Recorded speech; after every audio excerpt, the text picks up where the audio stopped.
crois que Macron n'a pas une grande sensibilité maghrébine en général.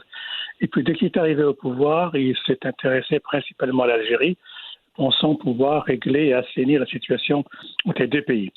Et c'est une grande illusion.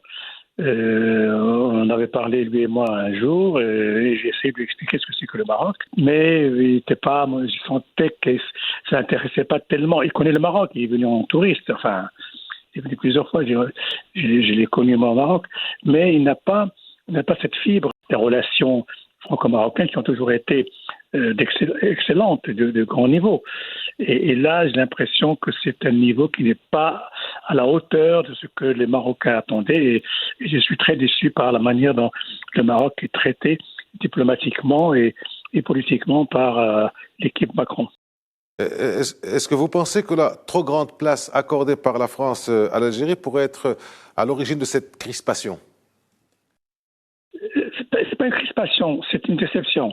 Mais en même temps, moi je lui ai dit clairement, je lui ai dit, vous allez contre le mur parce que l'Algérie ne fera jamais la paix avec la France. Vous avez dit que la colonisation c'est un crime contre l'humanité, vous avez redonné un grand gage, mais cela n'a pas suffi pour que les relations s'assainissent. Vous perdez votre temps avec l'Algérie. Construisez avec la Tunisie, avec le Maroc, avec la Mauritanie. Ça, ce sont des pays qu'il faut non seulement avec qui il faut travailler, mais avec qui il faut coopérer et reconnaître d'égal à égal. Mais malheureusement, il m'a pas écouté. Enfin, je ne suis pas le seul. Il y a d'autres conseillers.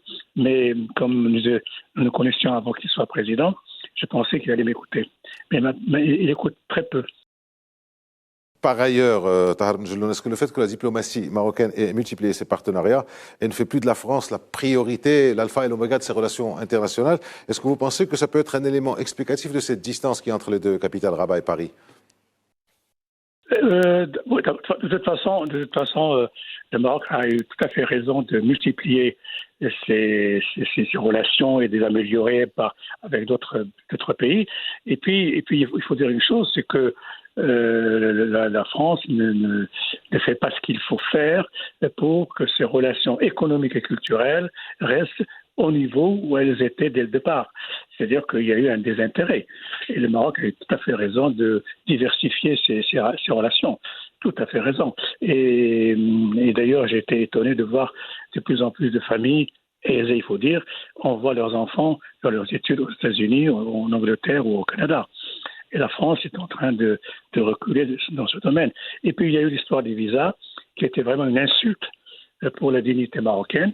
Et ça s'est très très mal passé, parce que de toute façon, le fait de punir le Maroc, enfin tout le Maghreb d'ailleurs, parce qu'on ne renvoie pas les clandestins à leur pays, c'est un faux problème.